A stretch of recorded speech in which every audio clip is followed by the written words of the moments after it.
This weekend, the Giants and the Patriots will be squaring off to become the NFL's biggest and best champ. And if you are having a party, then you may want to offer some of the football-inspired drinks that we have to show you here today on Sonora Living.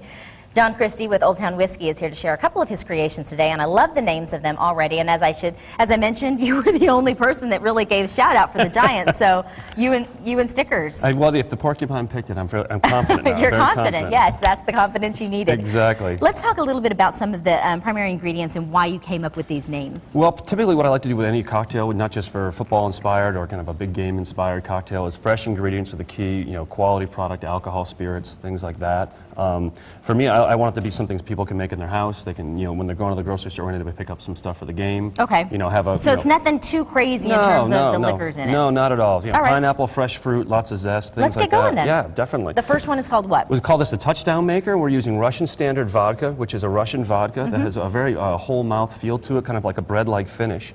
So what we do with that, basically, kind of a very full, you're getting it from the wheat involved in that, but it pairs very well with food as well. So I thought it would make a really nice combo with some of the meals you might have on Super Bowl. The wings, be it Chef Laura's chili, things like that. I think would work really well. So what we do is we start with some fresh limes. We kind of drop them in the mixer. Do a couple of slices of fresh cucumber. We get them in there. We do a little bit of simple syrup just to kind of give it some sweet finish. A little ½ ounce. And not necessary to measure out if you're all at home, but we try and do precise measurements, regularly when you're making cocktails, so you can get an idea exactly what you're getting. So at that point, what I'll do is we'll take a muddler, and again, these are sometimes tools that I think pretty much everyone has kind of picked up over the last few years as mojitos have kind of come of the rage.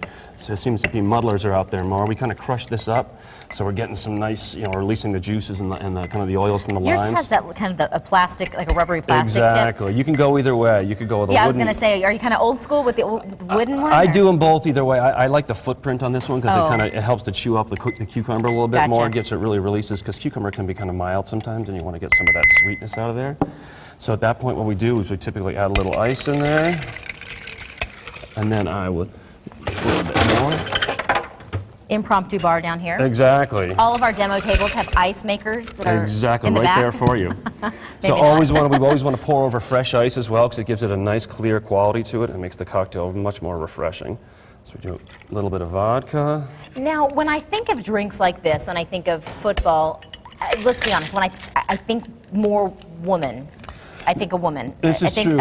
A beer with the dude. This is true. The beers and the shots and the things we typically do with that are all very easy to do. But these are things I thought would be a nice kind of complement to, just some food that you're going to have, and maybe just kind of go a non-traditional way of your beers and your way like that. All right. So you give it a nice hard shake, kind of loosen up some of the juice, get it going there, release all those flavors. And what I like to do with these drinks, I find a lot, is when you pour them out straight, what you do is you get a great, a really great kind of cloudy finish to it. And this is a variation on a classic drink called a Moscow Mule. And this is basically this my little twist on it with some cucumber to kind of freshen it up. So if you're having wings or you're having chili, you're having something that's going to be a little heavy with you, what this really does is just kind of lightens it up and gives you some fresh. What's that port that you just poured? This is ginger beer. So ginger beer gives it what you have a Moscow Mule. All right, so there you go. There's the men. Exactly. And what you do is you basically have a very nice, refreshing cocktail. How many more segments do we have? This one's mild. I'm not sure how many more I can go through. You can taste the cucumber on that. Oh yeah, definitely cucumber. Again, a little refreshing side there. Refreshing. Yeah, definitely meant to open it up for you. So if you've had some rich foods or things like that, the Russian Standard vodka is very food friendly. You can do it straight, you can do it not. But I find it, overall, it's just a really nice vodka to work with. Well, thank you so much for coming and showing us. That's one that you're definitely going to want. We have the recipe that we're going to provide. We right? certainly will, definitely. Okay, and if you don't want to make it yourself and you'd like to head out to, is it Old Whiskey? Old Town Whiskey. Old Town Whiskey. Then John will be out there and he can take care of you. But again, we will have these recipes on SonoraLiving.com.